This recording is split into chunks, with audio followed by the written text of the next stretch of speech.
Of Airstrip Technologies. He's a physician by training, but left a couple of years ago, still in the medicine world, but now running a system to monitor medical issues remotely, and I'm sure he will tell you many more fascinating details about it, so take it away. Well, thank you very much. I appreciate the opportunity to talk a little bit about Airstrip, and really what I was asked to do was just briefly tell the story, the innovative story of our company, kind of where we've been, where we're at, and where we're headed. As you mentioned, I actually am an obstetrician by training. I practiced for about 5 years in San Antonio, Texas, which is where we founded our company 6 weeks after I left residency, somewhat unintentionally. And I didn't unintentionally leave residency, I unintentionally formed Airstrip. And this whole story is really a story of innovation, the mobility revolution in healthcare, mobile broadband, and the path to what we think is establishing a new standard of care. And that it leads me to this question: what does a church parking lot, a Starbucks, a doctor, and a software developer have in common? Well, it just happened to be the perfect combination to form our company. And just briefly, people ask, well, how did this get started? I literally was walking across a church parking lot one Sunday morning about 6 weeks after residency, and this big, tall guy walks up to me and says, hey, I don't know you, but my wife's a nurse, and I heard that you're a doctor, and I'm a software developer. Would you mind meeting me in a Starbucks tonight? I want to ask you a question.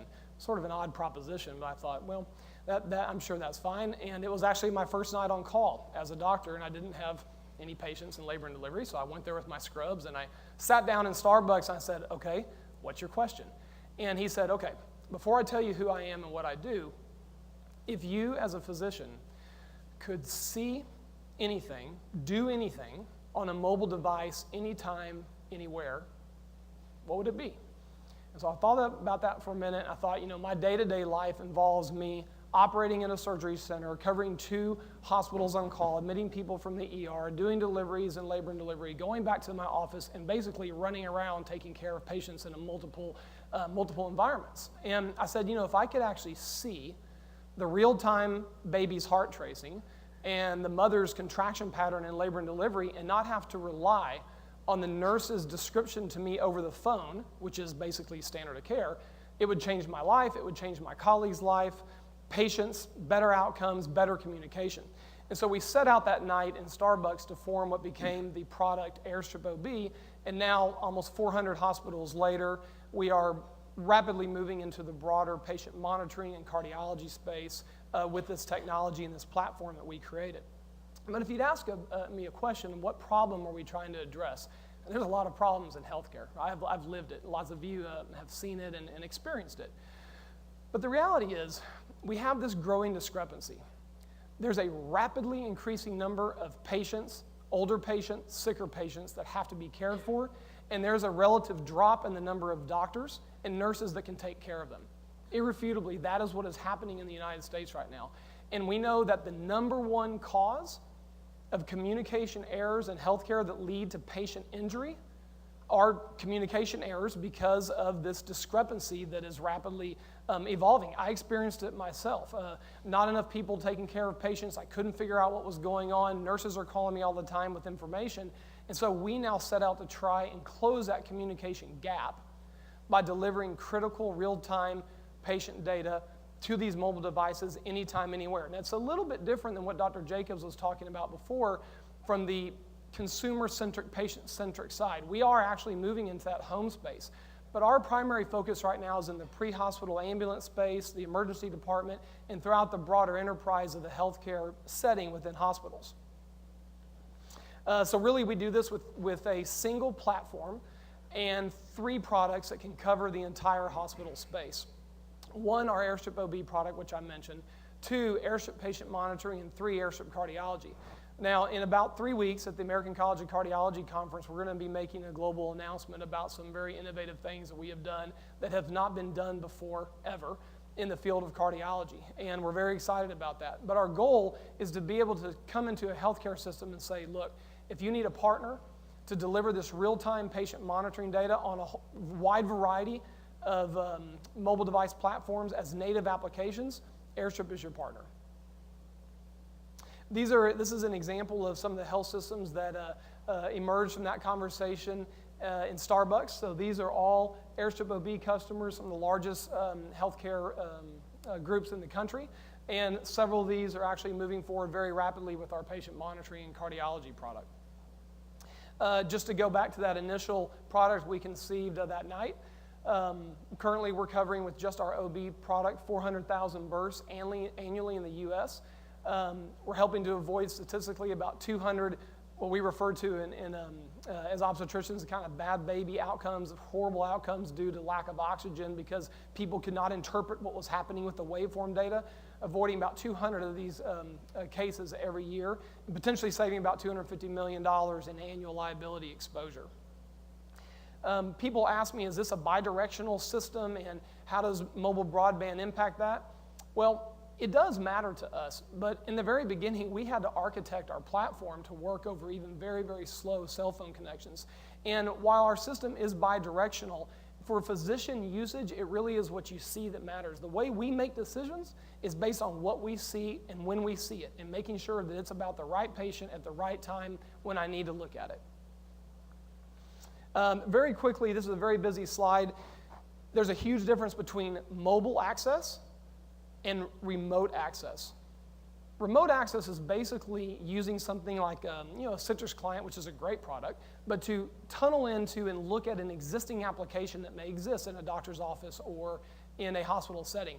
Mobile access is using native applications to acquire and transform data, and basically to do what we do, to re-render that data on the fly and make it actionable, make it usable, and make it meaningful on a variety of operating systems. That has been a huge challenge for mobile software developers, and the platform that we created basically solved that challenge for us. Real quick, if you know what's happening in the healthcare space with accountable care organizations, anybody that heard Anish Chopra speak at HIMSS a few weeks ago, he pretty much opened up his address by saying the next decade in healthcare is going to be about 3 letters, ACO, accountable care organizations.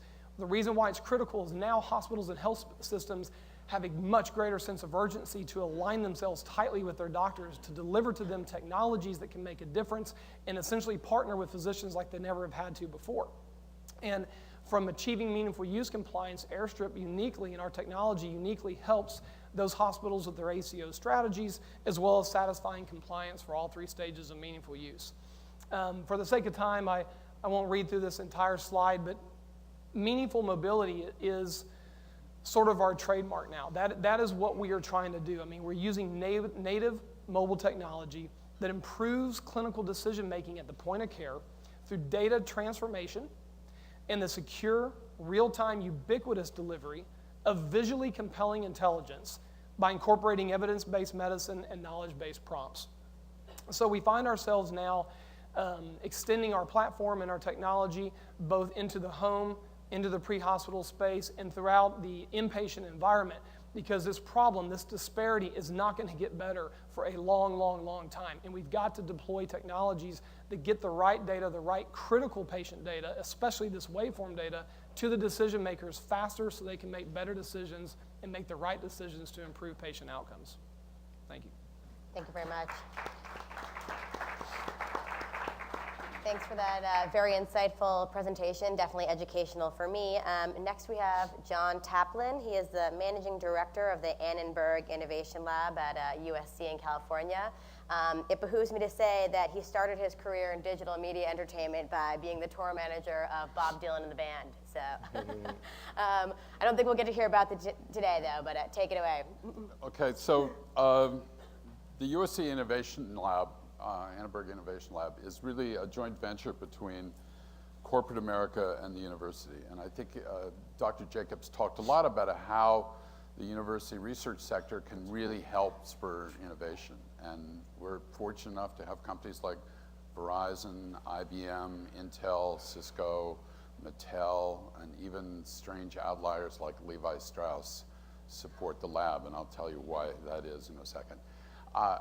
I spent most of my life with innovators. I worked for Bob Dylan, George Harrison, Martin Scorsese. I produced movies for him, and then in the 90s, I formed the first video-on-demand company. And so we really see the ability to pull together the best students from the Viterbi Engineering School, from the Annenberg School for Communications, from the Marshall Business School, from the USC Cinema School, and from the Rossier Education School to try and see and pioneer where things are going. So we start from two assumptions. First is that we are really at the very beginning of the wireless data revolution. I mean, if you see where we are in 2010 and where at least Morgan Stanley thinks we will be in 2014, this is not the middle of a revolution, this is just the beginning part. And the blue bands, by the way, are video. And so you can see a video explosion coming, and needless to say, that's very high bit rate content. That means we do need more spectrum. We need all sorts of ways to make this work, and LTE will be a very critical part of this. The second is the basic thing that anyone on a university campus knows, which is that people spend a lot more time on social networks than they do doing email or search. And this is a profound change in the world, and this has both geopolitical effects as well as effects on the way people work in groups. So what do we take from that? So I'm going to just show a few of the research initiatives that we've done in the last 9 months. We're just getting started, but we think some of it's pretty amazing. So people are doing social networking all over the world, and so we have some new tools that we're working with IBM and some other people on to do actual semantic analysis of Twitter feeds or Facebook status reports or all sorts of social networking things. And you know, the classic way of analyzing these things is just saying, well, how many tweets did someone tweet about Charlie Sheen this week? And so it's just basic numbers. And quite frankly, for us, that doesn't pass the who cares test. And so what we want to know is what's really going on. So we take 2 million Twitter feeds with the hashtag January 25th, which was the hashtag for the Cairo Revolution in Egypt, and we put them into this engine, and we actually begin to understand things that pop out. One of the ones that first grabbed us when we first saw this information start to come up was video is history. And that kind of thing begin to help you understand. And we actually think you could actually get ahead of some world events by trying to understand what people are really talking about. The second thing is we want to look at social network data. And Levi Strauss came to us and said, well, we have 2 million fans on Facebook. What does that mean? And we began to look at it, and he said, well, look, a Facebook fan group begins to look like a massive multiplayer online game group. There are some people who are leaders and who draw all sorts of other people, and this is a network map of a very big, massive multiplayer online game. Is a game called EverQuest. And as you can see, there are some people, like the person with the value of $863 over the next 3 years, who attract all sorts of other people to the game. And there are some people with a red 233 value who, when they come into a game, they drive everybody else away, and they're a total bring down. So you want to hopefully get rid of those people. The other thing that Dr. Jacobs mentioned, which we think is really important, is the whole world of geolocation. Now, you probably know geolocation by some kind of stupid apps like Foursquare. Okay, if I check into this bar the most times, I can become the mayor of the bar. Big deal. That's not really what we think geolocation is about. In a world in which everybody is online and everybody's GPS is working, it has many important factors. So we've built a very detailed 3D map of the whole 500-acre USC campus. And laid over that is a layer of social network. So if you are tweeting, or if you are updating your Facebook status, or if you're sending a YouTube up, that your friends can see where you are, what you're tweeting, and that connection. But beyond that, he talked about sensors. So every bus, every tram that's running through the campus has sensors on it. So if you're freaking out, you're not going to be able to get to that lecture way across campus, you can see, oh, the bus is just around the corner, it'll be here. Now, needless to say, we think the effects of this and the importance of this in global emergencies is really important. If there was an earthquake, God forbid, and everybody who had a GPS-enabled cell phone camera could upload to a site where they would, then the public authorities could see where the real damage was in real time, knowing, geotagged, where the pictures were coming from. They would sit on the map, exactly what time the picture was taken. That's the kind of information that would be hugely important.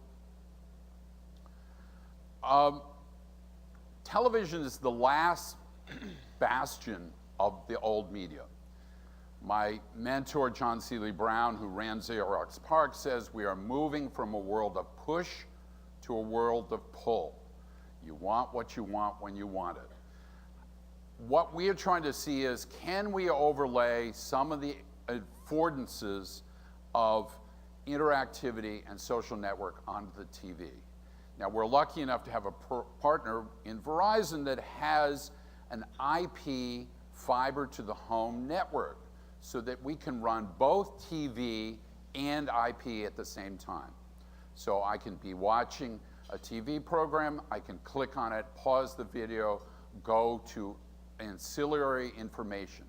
I could potentially be watching a football game with 5 friends from different markets and be able to be trash talking with my friends with their little pictures up there, all while we're watching the game together, the virtual sports bar. We think the possibilities of that are really quite profound, and obviously the possibilities for advertising and other things are very strong. The ebook.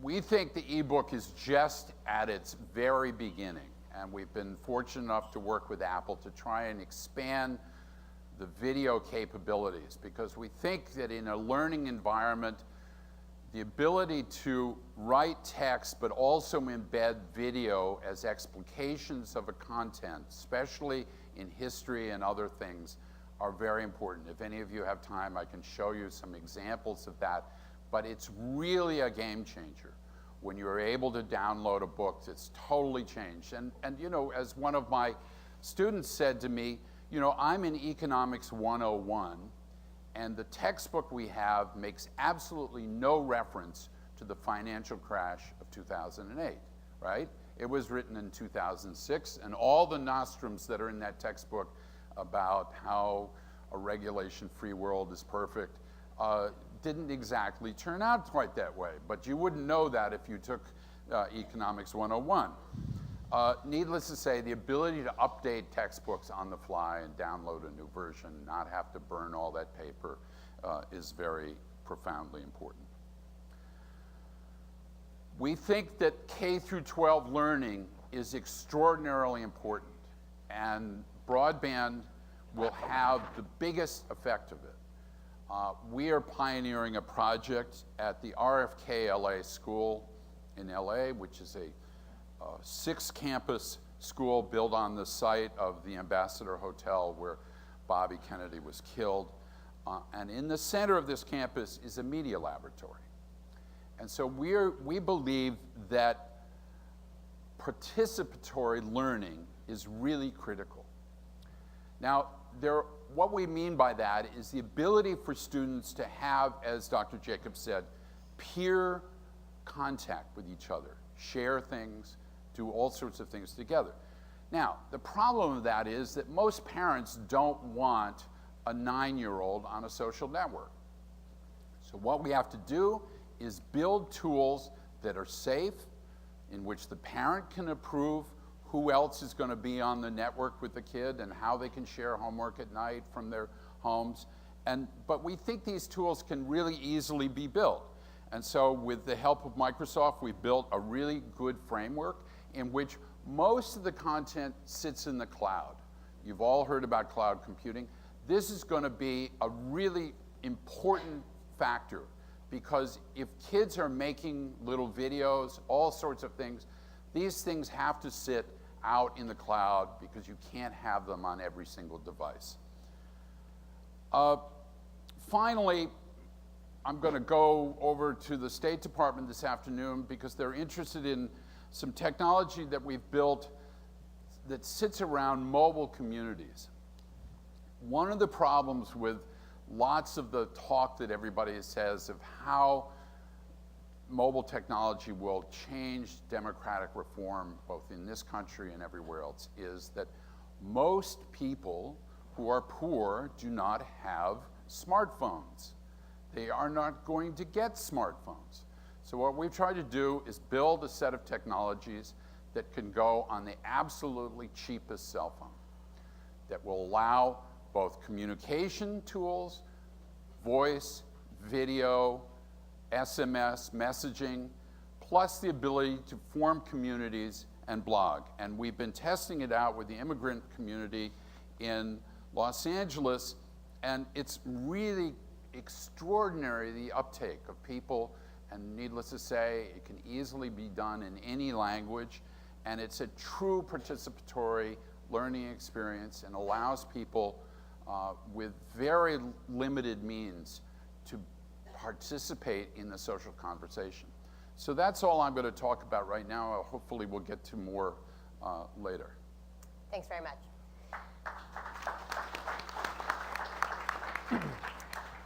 Next up, we have Scott Deutchman. He is the Deputy Chief Technology Officer of Telecommunications for the White House's Office of Science and Technology Policy. Long enough title.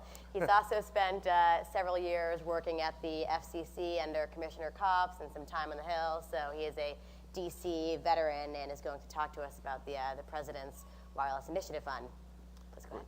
Thanks, Eliza. Yeah, it's a bit of an alphabet soup, so thanks very much.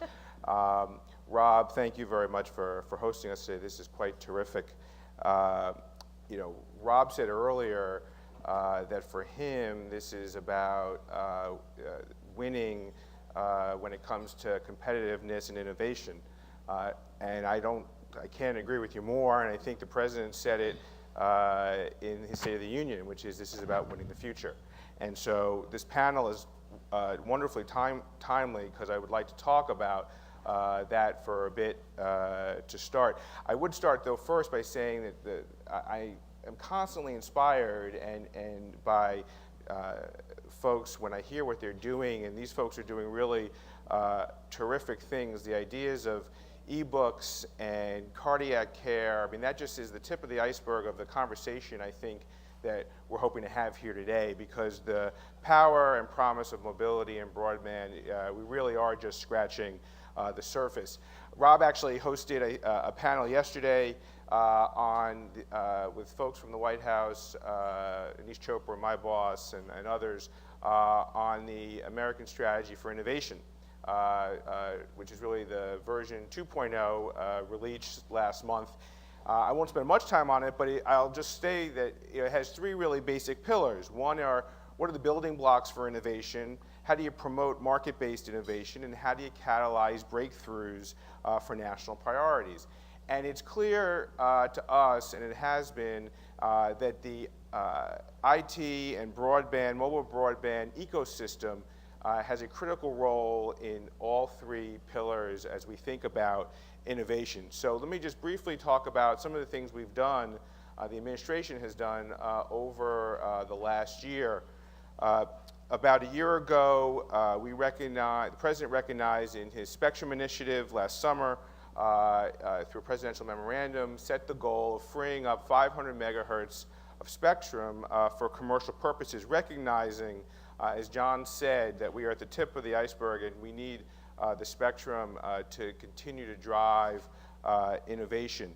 Since then, the Department of Commerce has identified 115 megahertz of spectrum to free up on a fast track over the next 5 years. They've recently identified another 95 megahertz spectrum to look at and have a roadmap for looking at more. So we are aggressively pursuing ways on how to meet and achieve that goal. So fast forward to the President's State of the Union and FY12 budget.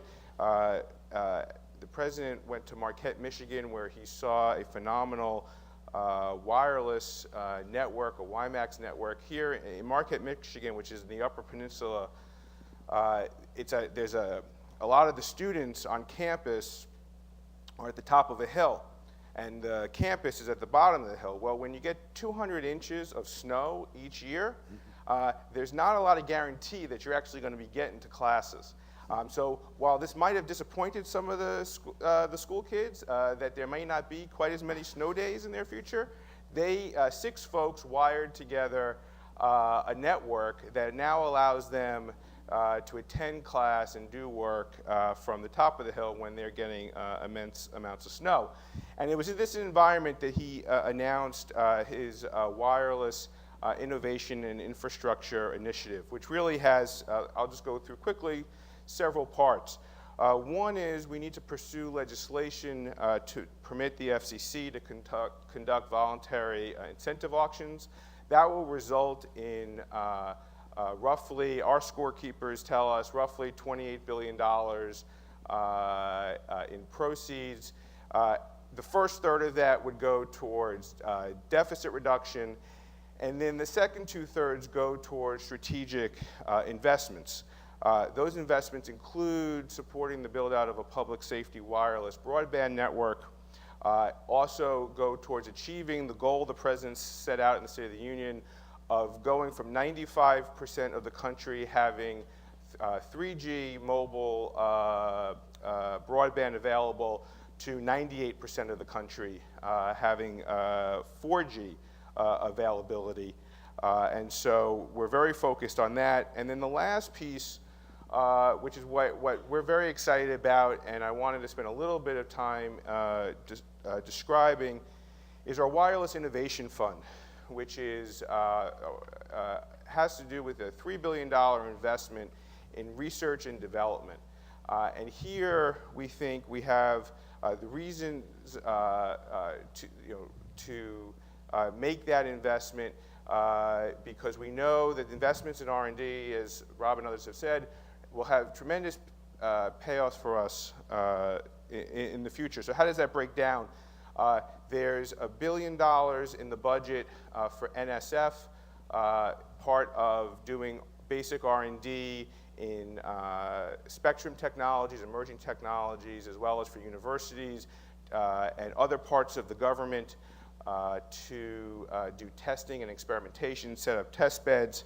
To NIST, there is $500 million dedicated towards doing, for public safety purposes, as we develop this state-of-the-art communications network, we need to be investing in standards and demonstrations and the requirements that are actually going to make that happen and make that work well for public safety needs.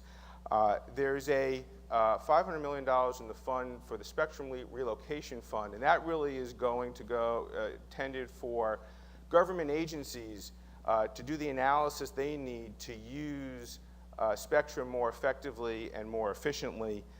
And lastly, $500 million in a number of national priorities to do R&D and application development in health, education, transportation, economic development, education. So there's a lot going on. We're very excited about the WIN Fund. I'll just close with this one small anecdote. DARPA, the Defense Advanced Research Project Administration agency, held a challenge some of you probably have heard of not too long ago, where they sent out 10 red weather balloons all around the country. And they said, how long is it going to, they had a prize, a small prize, like $40,000. And the question was, how long would it take to identify the exact locations of those 10 balloons? Those 10 balloons went up for a very short period of time, less than a day, and came right down. How could we identify those 10 locations? If you think about other generations, that information, we'd never have reached that conclusion. They were all around the country. Maybe a decade ago, it would take, I would have guessed, months, if not a year, to figure that out. Through mobility and social media, it took an MIT team 9 hours.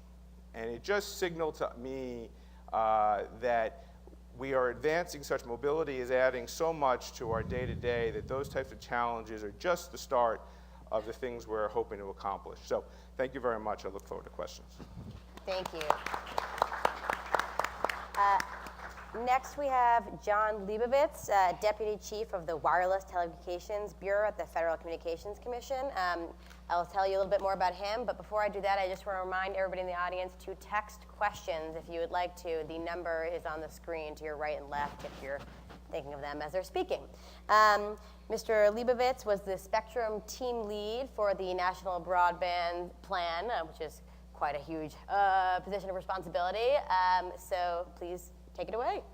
Sure, and I see the panel composition went from sort of the most relevant to normal life to the most relevant to Washington life. So hopefully you'll bear with me a little bit as I talk about some wonky subjects. So let's start with the big picture. From the FCC's perspective, mobile broadband is a huge, huge, huge opportunity, and we also believe that we're still in the early innings. Mobile broadband on 3G networks is seeing spectacular adoption and use. In the last year and a half, 450% increase in data consumption on smartphones. They're new devices, smartphones, tablets. People love using them. They do use them. I should point out I have a piece of paper here today. After the new iPad comes out, I will retire the medium and move to the next generation. Mobile broadband is enabling entirely new markets, and we've heard about some of them. Last year, about this time, there was really no commercial market for tablet computers. And for the coming year, Gartner is projecting 55 million tablets will be sold around the world. So that's just a huge product category that didn't exist before. And then, of course, there's the software side, the apps. The first mobile app store opened in 2008. In 2009, 300 million apps were sold, or downloaded, rather. Last year, the number was 5 billion, and Forrester estimates that that was almost $2 billion in revenue, $2 billion industry created out of nothing in a year or two. In 2015, they're forecasting $38 billion of apps will be sold. So this is just incredibly stunning growth from a market that didn't exist, and it's all been enabled by this new technology, mobile broadband. So what do people use the apps for? Like the internet, the uses are incredibly diverse. They're as diverse really as life is diverse. People use them to work, to connect with their friends, to play, to get a better education. And we also of course, have heard about some of the healthcare applications.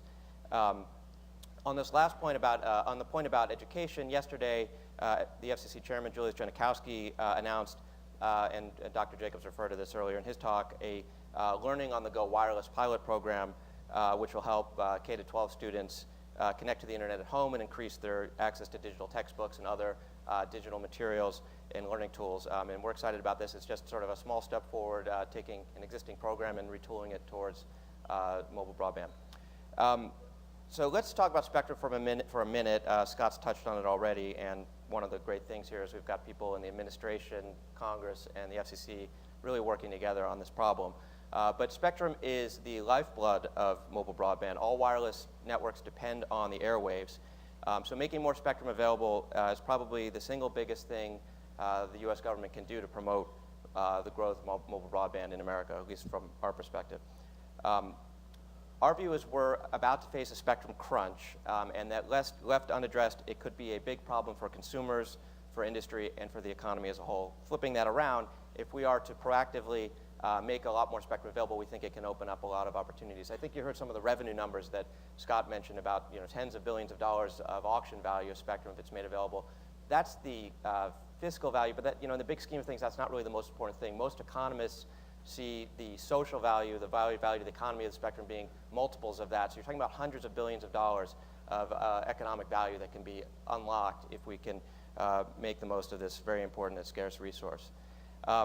The consensus expectation among industry analysts is that by 2014, demand for mobile broadband and the spectrum they'll fuel will be about 35 times greater than the levels in 2009.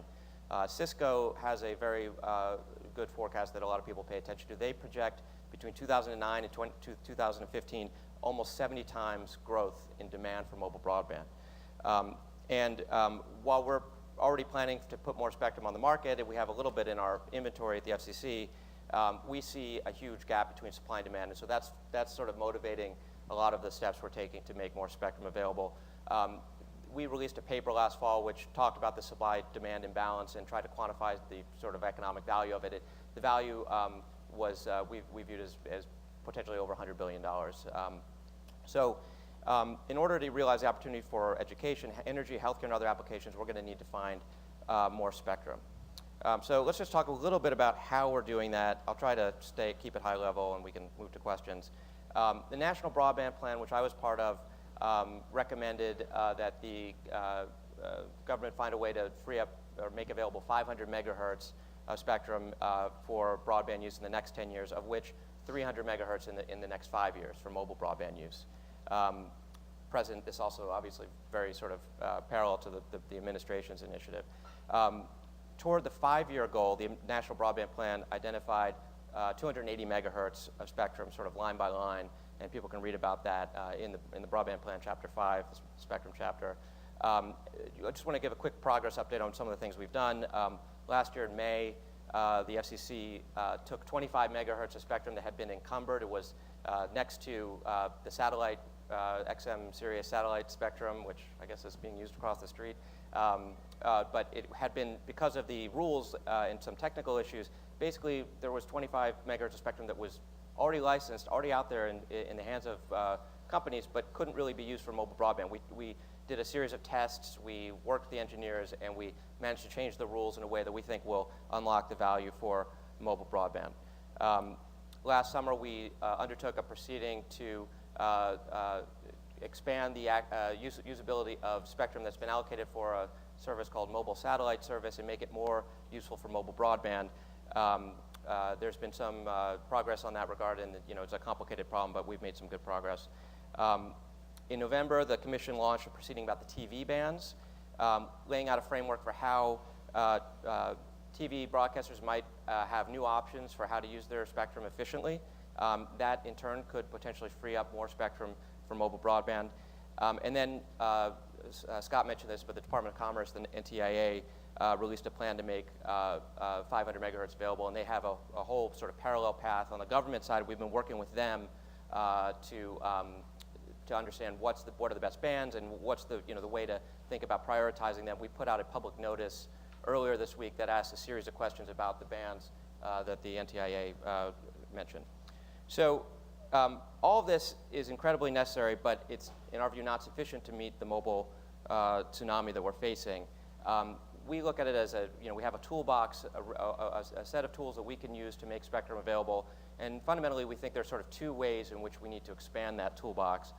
The first is we need to find ways to get incumbent users of spectrum for older legacy services to release their spectrum to make it available for new services. In the past, this has been sort of a very contentious area where people don't like to give up their spectrum. So what we're trying to do is create incentives for people to do that. The incentive auction legislation that Scott mentioned is key to that. What we want to be able to do essentially is hold an auction that generates a lot of revenue and direct some portion of that revenue to the incumbent so that they have an incentive to be on the same page and give up their spectrum and release it voluntarily. Secondly, we have to look at new ways to use the spectrum, to find more efficient, new technologically advanced ways to use the spectrum. This past fall, the Commission finalized rules for the TV white spaces, which this is a sort of an opportunistic use of spectrum in places where there are holes in the band plan. You can use a spectrum when other people are not using it. And in November, we put initiated rulemaking on increasing access to experimental licenses and ways for people to have spectrum to play with in a sandbox in order to come up with the next great technology and spectrum. So that's just kind of a very quick overview, hopefully not too wonky, just wonky enough, and look forward to the discussion and to the questions. Thanks. Thanks very much. Okay, we're going to move forward to a general discussion. I'm going to start out broad, then we'll get into some of the nitty-gritty. So generally speaking, as you noted, government has played an important role in the wireless system. I believe that DARPA originally conceived of 4G wireless. So today, what's the appropriate role for government in supporting the mobile broadband ecosystem? Should I take that first? Yeah. Yeah, I think that some of the things that you just mentioned, like that the commissioners are going to have a grant to help make educational uses of this technology, it really doesn't need a lot of money. It just needs seed grants at these places like the labs, the innovation labs, where universities are working to create new applications for kids, to create new learning applications. One of the great things about this new ecosystem is that you can build an iPad app incredibly cheaply and incredibly fast. And the kids just get it intuitively. And so with a little help, a lot can be done very quickly, I think. Is there anything you'd want to add to that? We've thought about this a fair bit as we thought about the wireless initiative. And I think where we came out is the government has a role to play where the private sector isn't. And so, for example, the reason the goal is from 95% to 98% of the country in terms of making mobile broadband available is if you look at the data just released by the Commerce Department, it says that 3G, that companies are going to 95% of the country. And so the question is, how do you get from 95% to 98%? Another way government can play a role is how do we use spectrum more efficiently, and how do we government spectrum more efficiently? How do we free that up? And that's why the budget has money for Spectrum Relocation Fund to incent government actors to use it more spectrum efficiently. And lastly, I'd say on R&D, in talking to folks in industry, there are places where industry just over time we don't have Bell Labs anymore. And so making strategic investments in research and development where the private sector isn't, that we can enable the development of the 5G and the 6G seems to us to be an appropriate place for government action. As just a follow-up to the spectrum issue, this is probably just for the government folks here, is it more important to be bringing more spectrum to market or finding more efficient or dynamic use for it, and why? Yes. Both. It's both. And I think what we try to do is think about a few things. One is obviously releasing more spectrum, but also the rules, the rules of the road that are on that spectrum are very important.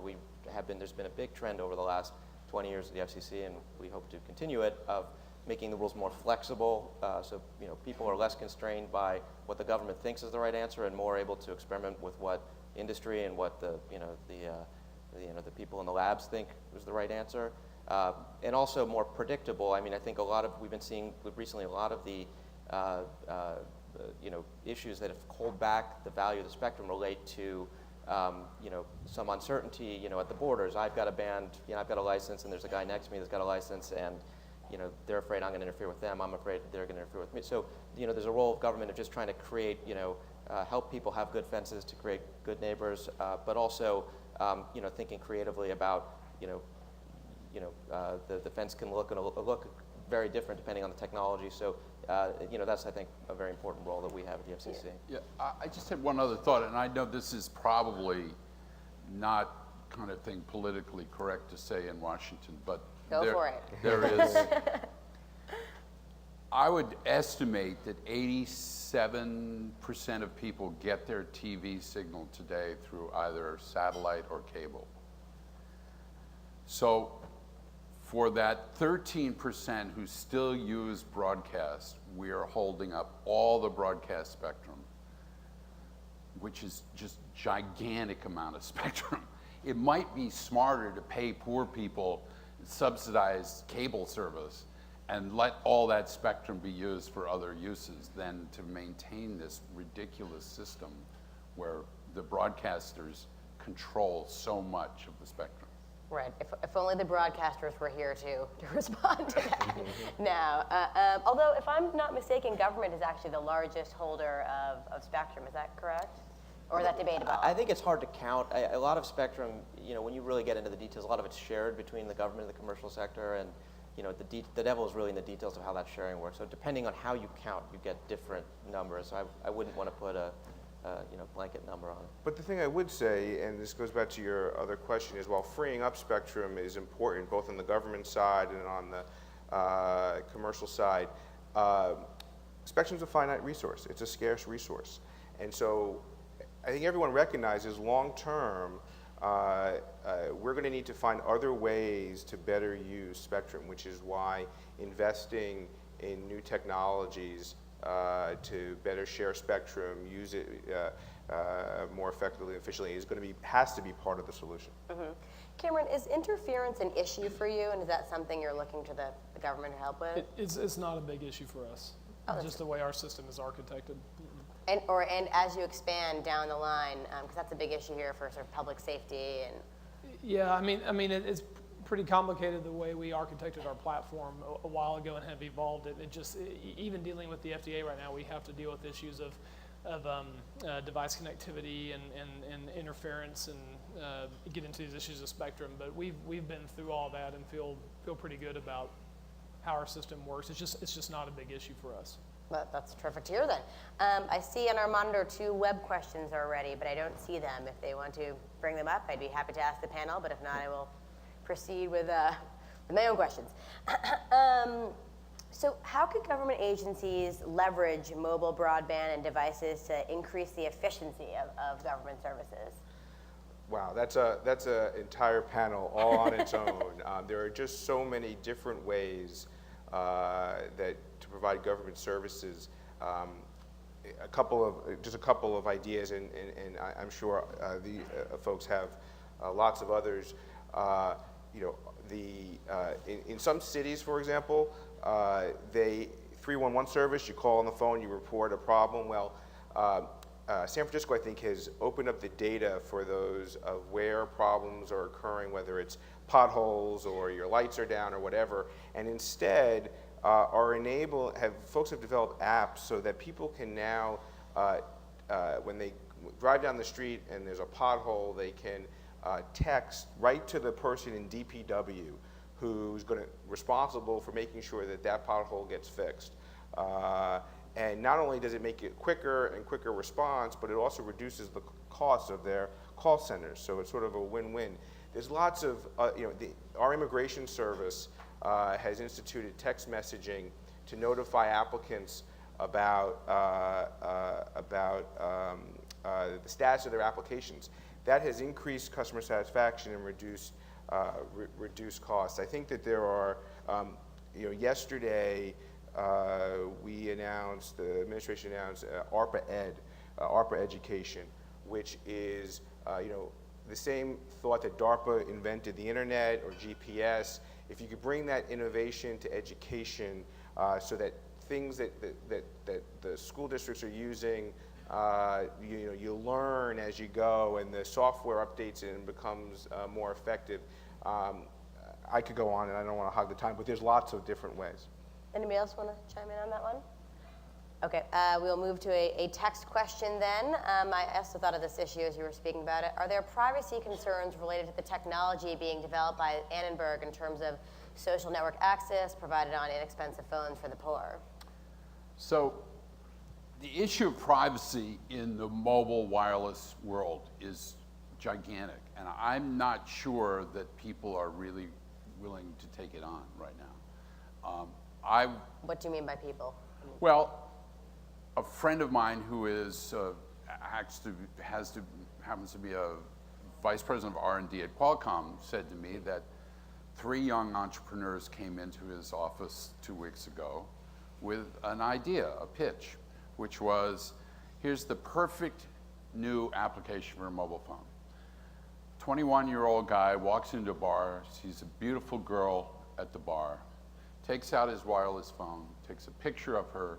This application then goes and searches the whole Facebook database for facial recognition software, pulls up her name, the name of her dog Spot, what school she went to, that she likes to go skiing, puts his phone in his thing, and then goes and pretends like he knew her from high school and hits on her.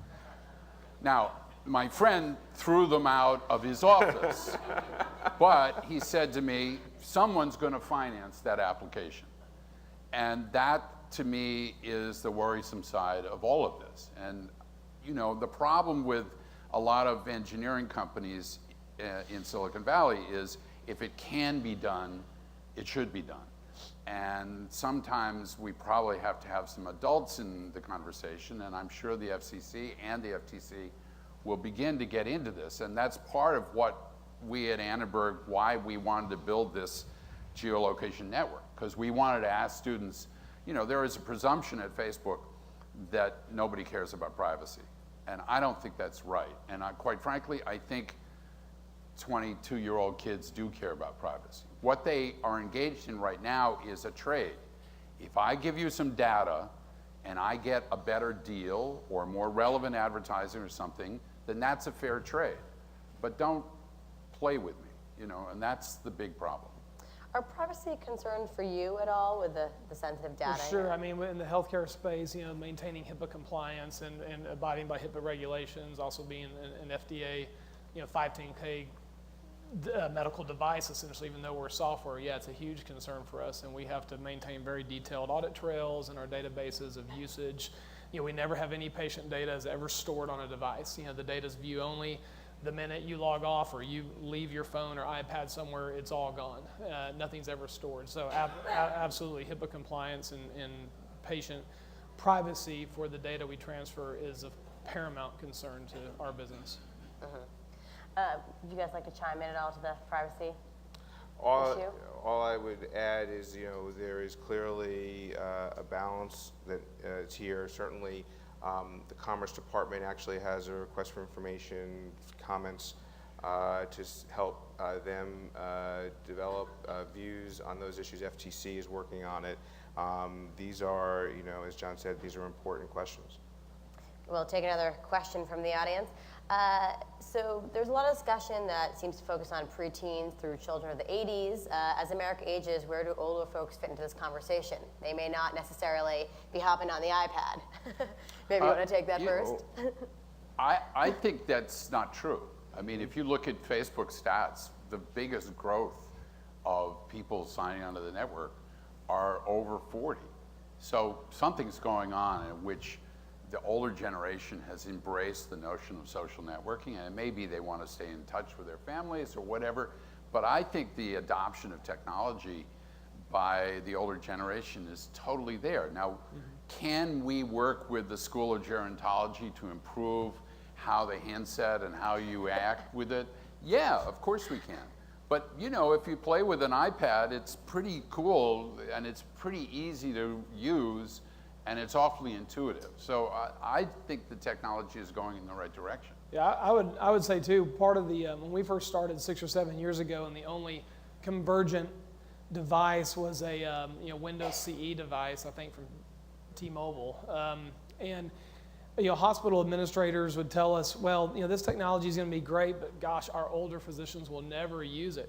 And really, we found that that was quite the opposite. Maybe in the first couple of years, but I'm amazed now by these physicians that will use iOS devices, Google devices, Android, iPads, and then, you know, occasionally those that we know well, they'll send us emails and say, hey, you know, my kids think this is so cool because now I'm using this iPad that got me to do this, use this patient monitoring application from Airstrip. It's so easy. So I think one thing that has changed that is, I think, as Dr. Jacobs mentioned, Apple did raise the bar, and people began to now expect this wide swath of convergent mobile devices to do these things and to help them manage areas of their life that they never used before. And so in the healthcare space, I absolutely see that, and I think our older physicians are just as eager to use the technology as the younger physicians. I mean, yes, there's fewer, but the adoption has been great. I mean, we're making their lives easier, and sometimes if they've been in practice for 25 years,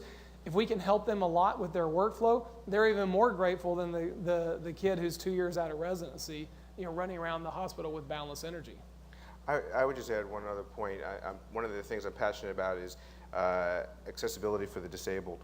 And it's always been a challenge to have technology developed just for folks with disabilities, because the market sector, the economics of it, are too small. Well, as we have an aging population, we're not talking about disabled, you're talking about older folks who are not losing their hearing, having sight problems, having similar difficulties. If we can have universal types design in our technology that works, and when I say universal design, I mean, the carve-outs in the street are there. They didn't get there in part because of the blind person. It's because the mom who has the stroller down the street moving her kid, and the fellow who, it's easier to walk along. It's those types of innovations that if we can bring to technology, I think you will see adoption for all generations and all ages. Can I tell a little story about innovation? We have these design competitions, and a young disabled student came to us and said, I want to build a Yelp for this disabled. In other words, a crowdsourcing tool. We need to talk. In which everybody who goes into a restaurant who's disabled can grade it on 5 things. That goes into any public space, can grade it on 5 things, and crowdsource the whole thing, and it can be on your mobile device and everything. And he said, because disabled people are afraid to travel a lot because they don't know what's on the other end and what the facilities are going to be like. And he said, this could change the game for them. And so we jumped into it, and it's amazing. Well, one of the things we did last summer around the anniversary of the ADA is we brought a group of technologists in and a group of folks with technologists who didn't know anything about disability advocates who didn't know that much about technology, and said, what are the needs and how can technology help? And we challenged them to come back with sort of what they thought would, in the technology, be helpful. And one of the things they came back on, and there are folks working towards, is a Yelp app. So you're walking down the street and based upon feedback that others have given, which door is most accessible, right, which entrance is better. It's those types of things that are quite amazing. And is the conversation about, I know disabled, but for communication technology being accessible to older generations happening at the FCC? Yeah, the only thing I would add is that last week, actually, at our latest commission meeting, that we launched a large proceeding on this topic. I think the chairman feels very passionately about it, making sure that, as you have this incredible technology revolution, that it's accessible to the 65 million people in the U.S. who have some form of accessibility issue. And I think one of the things I've seen that I think is so neat is the power of software to deal with some of these things. I think in the past a lot of the solutions have been very much about hardware in the device, and I think there will to some extent need to be a certain amount of that going forward. But if you just look at some of the accessibility features built into the new smartphones, the iPhone and so forth, it's just incredible what some smart engineers can do when they get tuned into the problem, and so hopefully we'll just continue to see more of that. Moving to a separate subject, what areas of scientific research does the U.S. need to be focused on and government funding to stay at the cutting edge of mobile broadband technology? And maybe our friends from the private sector can take the first stab at this. Software development. I think trying to incentivize engineers. We looked early on at should we outsource or not, and we were going to go develop this huge platform to develop. We had a problem, and the problem that we were facing was that nobody had really developed a software development platform that could scale and grow across multiple operating systems without changing source code. It's a huge problem in mobile development. Most people say, well, we'll build once and deploy many, but it's kind of a dumbed down Java client. They're not native applications, and we literally invented a platform, and we use it internally, and it has not been done elsewhere. And we looked at outsourcing that. We said, the reality is, even though it's going to be more expensive for us, we need to build this team here in the U.S. We need to train these guys here, and let's build it and keep it here. And I think if there were ways that could further incentivize companies not to take development offshore, that'd be a huge benefit. And I think now the cost it's not such a great thing to go offshore, and to have software development take place overseas. It's not as good of a deal as it may have been perceived 4 or 5 years ago. But anything around incentivizing software development to take place here in the States would be great. I have to just kind of accentuate what Dr. Jacobs said. I have at my lab 4 young Indian software engineers who are seniors at the Viterbi School of Engineering. One of them has a job with a company that's big enough to get him a visa. The other 3 are in a total panic. They would love to stay here, but they know they're going to have to get out of the country in a few months. And it's a total tragedy. And I don't understand why this isn't just a no-brainer in Washington to change this. Anybody who gets a degree in an American university should be able to at least stay here for 2 years until they find a job and can get a permanent visa, or, you know, I mean, it's just insane. I'm going to give you guys an opportunity to jump in if you want, then we're going to turn it over to the audience. Well, the only thing I would say about the investment in R&D is, and that's part of the purpose of the WIN Fund, is if we're thinking about the mobile wireless infrastructure of the next generation, there's R&D that can be done now so that our companies, when they're looking to hire, make purchases of infrastructure, they can do it here. And so investing now in those types of emerging technologies is an important role we play. John, if anything to add? I guess just sort of echoing some of the things I said earlier, that, you know, I think proximity does matter, I think, in wireless. I mean, you know, I think it's not a coincidence that some of the, you know, largest, most innovative technology companies are started in the U.S., where the mobile market to begin with, and then the mobile broadband market sort of has had, you know, some pretty good early growth. So I think one of the things we can do is to make sure that that growth continues and continues to expand faster here than other places. I think the second thing we can do is thinking about, okay, if we're going to release new spectrum, that has a huge industry shaping effect. If we can create scale in the United States, you know, faster, it's more likely that people will innovate with it, the carriers and the technology developers and the entrepreneurs will develop it here first.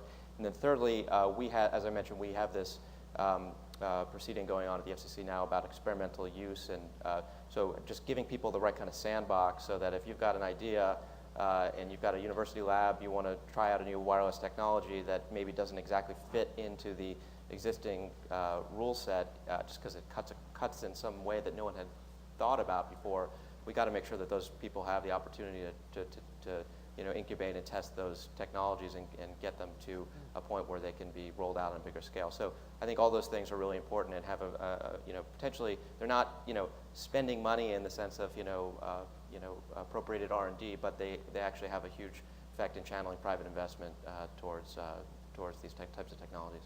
Okay, great. Audience, any questions? Up in the front here, yes. There's somebody coming with a microphone, so just, and please identify yourself first. My name is George Mihails. I'm from France, trying to understand what you are doing in the States. I will focus on education. In 2008, European Commission, after investing tens of millions of euros in research and development for education, we used to call it e-learning, most of the experts concluded it was a mistake. We missed, and I was involved myself in 4 of those large projects. The reason was human factor in education. I heard today much about technology, very impressive. Why do you think you succeed? What do you do different for technologies in education to succeed? I should add probably that South Korea has second thoughts about it. Japan also, that it was overwhelmingly from technological point of view, most of national investment and development. And the conclusion is not bright at all. Japanese concluded last year and they invested a lot of money. All those countries, I mean particularly Japan and South Korea, they invested much in broadband. So why do you think, what are you doing differently? Because I heard only technologies today, Okay, I didn't hear great. about I think human factors. We want to give them a chance to answer. Okay, Yeah. so as the representative of the university sector, I would say first, the form factor has changed radically. You know, when they were doing that research, the interest of people to read off a PC was 0. You would not want a textbook on a PC. It had no interest and and universities pushed it for a long time. It had no zero. You change to the iPad and you give them, or the, whatever the other tablets from Android, you give that to kids and they will read books on it. They love it. It's much more interesting. Plus the ability to annotate books, the ability for kids to share their notes. I don't know if you've used the Apple ebook application, but you can make notes. You can share those notes. You can share those notes with the teacher. We've built an application to help kids read. You can listen to a famous actor read a book. Then you can record your own version. You can send your own version to the teacher via email. I mean, it's extraordinary. And we know in the real world laboratory, it's working. Anybody else want to respond to that? I mean, all I'd say, first I'd say, technology is not the only answer, part of the answer, right? I mean, teachers, there's teachers and families, parents, we all play a role, but technology can play an incredible role in facilitating this. And like I said before, we focus on developments like the internet and GPS. If we put that attention to ways to make teaching better, not teaching, but educating better, so that kids who can't, or students who need a classroom from 8 a.m. to 8 p.m. instead of 9 to 3, have the mobility to learn, to take advantage of those opportunities, the different ways to make it easier, software that can improve and learn itself as more students use it. These are just the tip of the iceberg in terms of opportunities that we're looking to take advantage of. So I think what you're saying is that the technology should complement the teacher, not substitute. I think that's right. And the only thing I would add is, I mentioned the recent program that we announced yesterday at the FCC. It's very much sort of a venture capital type approach. It's not, a big bet on one idea. It's scattering a bunch of small bets among a bunch of different pilot projects to see which ones, take flight. And I think, I'm not sure whether that'll be the continuing approach going forward, but I think that kind of notion of, well, it works in the technology world. You don't, no venture capitalist puts all their fund into one idea. Why shouldn't that work in the public policy world as well? So. Any other questions? One up here on the front. It's coming. Sorry, we're making you walk a lot. You can sit down. Just identify yourself. Yeah, hi, Pat Thompson, Exo Communications. My question is with regards to the President's Spectrum Initiative and also the National Broadband Plan. As the administration is looking for spectrum, is it looking in a particular area, or is it kind of considering all spectrum in use today, or is it targeting maybe more toward the 700 megahertz area, or are there any constraints on that? So as a starting point, the National Telecommunications and Information Administration at the Department of Commerce has actually put out a 10-year plan which has identified particular bands it's not exclusive list, but it's where they're going to start their effort. And I can't name them all off the top of my head, but they did recently announce that the first band that they are going to be looking at, I think is 1755 to 1850. Is that, I got the numbers right? That's right. And that's a starting point. So I think that I'd direct you there. Yeah, just generally, we're looking at, I think our initiative, and I think it's parallels to the President's initiative, is focused on spectrum generally considered to be acceptable or usable for mobile use, which, roughly 300 megahertz to 3,000 megahertz, 3 gigahertz. There's a whole bunch of different bands in there. If you look at from the commercial side, the FCC side, if you look at the Broadband Plan, Chapter 5, there's a list of priority bands. Any other questions from the audience? We'll take one from the back. Thank you. I'm Richard Seeline.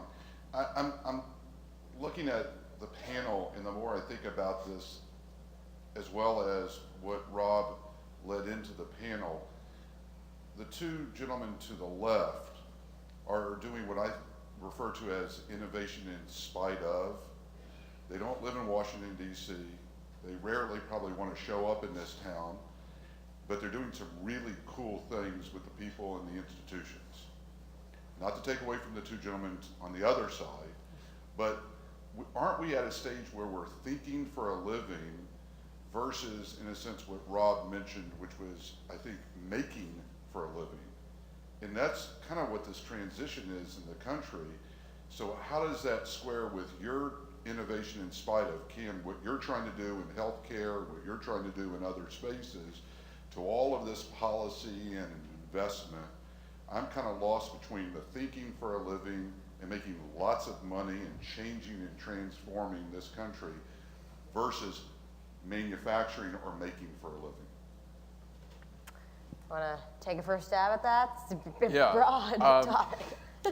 Well, you know, I come out of originally the entertainment industry, and so that is part of what I call largely the knowledge society, right? I mean, what America makes right now that everybody else in the world wants is software.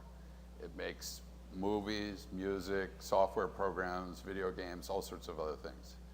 But that's a big problem because we have an intellectual property issue that is just not being advanced by anybody. And, you know, Hillary Clinton may go to Beijing and pound on the table, and they may make some kind of phony gesture of rolling a steamroller over some CDs or something, as if that's not. But, you know, having come out of the movie business, 95% of the movies in China are pirated, or stole, and the American companies that make them get $0. And I get reports from Warner Brothers on Mean Streets.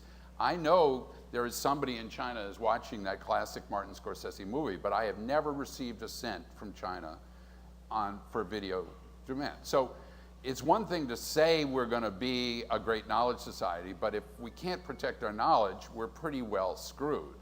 And the second thing is, maybe the knowledge part comes back and helps build more manufacturing.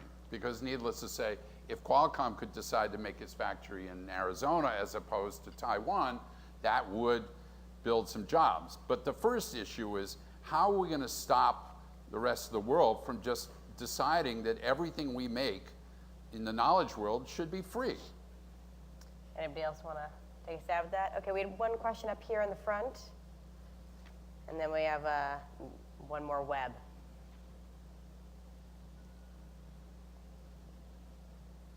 My name is George Willingmeyer with GTW Associates, a trade policy consultancy. A question for Dr. Jacobs, but perhaps from Innovation Labs. What has been the role in the government to help you bring your product to the market, particularly in respect to government funding on the device that you've developed? It certainly is a pull of government. You're trying to create a device that finds a way it can be reimbursed and taken up by the medical community. But were there any government programs to help you get started, particularly funding? Is that question directed to me? Yeah, yes, but Yeah, no, we did not use, I mean, we looked at some, you know, in the state of Texas and the ITIF funds, we experimented going that route, but no, we've all been privately funded, and we did not use any government money. We recently became partners with Sequoia Capital, the big VC firm in Silicon Valley. Everybody knows those guys. But our only involvement from a governmental standpoint has been becoming the first company to ever have FDA clearance for this type of mobile patient monitoring solution. So that was really our only involvement. And actually, despite everything that people may say in the healthcare industry, our involvement with the FDA has actually been really good. They taught us a lot. They required us to come up to a standard that we didn't think we could get to. But you know, we're a better company, and we have a much higher quality technology, and I think we've done a much better job because the FDA made us hold ourselves to a high standard. And not to open up a can of worms, but when you think about transmitting patient data around, and you have all these companies that are doing mobile applications and transmitting different components of patient data, when you get into doing the things like we do, where doctors are making decisions based on how these waveforms are re-rendered through cell phone connections and Wi-Fi connections on mobile devices, and we're making clinical decisions and it's guiding our decision making, you know, that stuff has to be right. And I don't have any problems with the FDA telling me, you've got to do it right, and you got to prove to us that you do it right, or else this can't go out. And I know that other companies in our space feel differently about that they should be able to just develop these applications, go grab physiologic data from a monitor and send it out there and it's great and everybody can see it. The reality is there's a lot of ways you can fall into a black hole doing that if you don't really know what you're doing. And I am actually personally grateful to the standard that the FDA has made us rise to. Yeah, in terms of my lab, we're a young lab. We're 9 months old. Obviously, we'd love to have some government support. We haven't gotten any yet. We've had private industry support, but that's something we'll begin to explore. Yeah, I would say I think the comments touch on a theme, which is it's not just helping people get to market, it's also not preventing them from getting to market. Right. And I think, you know, obviously there's a balance between you've got to protect the health of all these babies that are in the hospital and make sure there's certain standards versus, you know, making sure that, you know, the approval procedures and so are state of the art. So one of the things we've done is we actually have a partnership with the FDA in this specific space where we've, you know, we approve a tremendous amount of wireless devices on, you know, a weekly basis. Have a lot of experience with that. They have a huge amount of experience approving medical devices. So we kind of got together and said, well, how can we, you know, share our knowledge and try to create a more streamlined process that, you know, protects the health and welfare of the patients, but also maybe, you know, also reflects, you know, some of our knowledge about radio technology and so forth. And I think we lived through that recent collaboration because there was quite a slowdown in our third submission for FDA clearance, and it had to do. Oh, sorry about that. No, it wasn't that. I think it had to do with both sides, the FCC and the FDA, saying, okay, this is coming. This train has left the station. How are we going to work together and help each other so that it is high quality product, but we're not a hindrance? And we saw that sort of get better, and you know now we're in the middle of some other things that are going well. But I mean, from the vendor side and the private sector, I mean, I appreciate that. The last thing I want to do is have a product out there that doesn't do what we say it does correctly, and people's lives are at stake. This is a very fascinating discussion, which maybe we can continue offline, but I think we've run out of time, so I just want to thank all our panelists. Thanks for being here, guys. After you.